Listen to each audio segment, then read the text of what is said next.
नाज़रीन हिन वक्त गवर्नमेंट प्रोनेशनल हाई स्कूल में मौजूद आहियां जिते एहसास किफ़ालत सेंटर जो मरकज़ कायम किया वियो आहे। अचो तो हिते जी आवाम ऐं औरतुनि खां पुछा करियूं था उन्हनि जो छा चवणु आहे। अचो तो पैसा बंद है ही कौन सही लगे कौन तो वो कौन लगे पैसा कटी देना अल्लाह के खेदन हाँ कटन तो 2-2 कटन था 15-15 5-5 कटन था। असी गरीब मानू एक अटो कौन अटो कड़ो मांगो खंड भी मांगी पैसा मिले न था छा कर मथो गुटे छा कर अञा कौन पैसा मिलिया आहिनि अलाए छो हर चक्कर चवंदा आहिनि त पैसा कोन आहिनि ऐं चए 1000 ॾियूं तॾहिं बि नथा ॾियनि। हर चक्कर किरायो भरणो पवंदा आहिनि पर पैसा कोन पिया मिलनि। फ्री ते आया आहियूं हमेशह 1000 रुपया खणंदा आहिनि तॾहिं ॾींदा आहिनि कॾहिं बि कंहिंखे ईअं कोन ॾिना अथव। उमिरि न पैसा त पहिरीं मिलिया न 2 किस्तूं खई हुआ ऐं 3 किस्त अञा त ॾेखारे कान चेक कराए चुड़ा नी कोन अञा ॾींदा कोन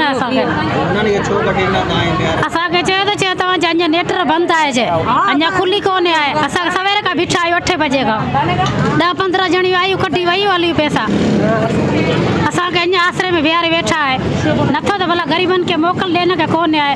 हिते जी औरतुनि जो ॻाल्हियूं ॿुधियूं हिननि जो चवणु आहे त हिते एजेंट माफ़िया सरगर्म आहिनि।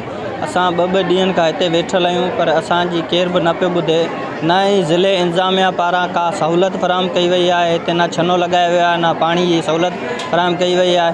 हिननि जो मुतालबो आहे त असांखे बाइज़त पैसा कढाए असांजी रक़म जेको असांजो हक़ आहे उहो ॾियारी वञे। कैमरामैन टीम सां गॾु जान मोहम्मद समेत जो सिंध TV न्यूज़ टंडोला।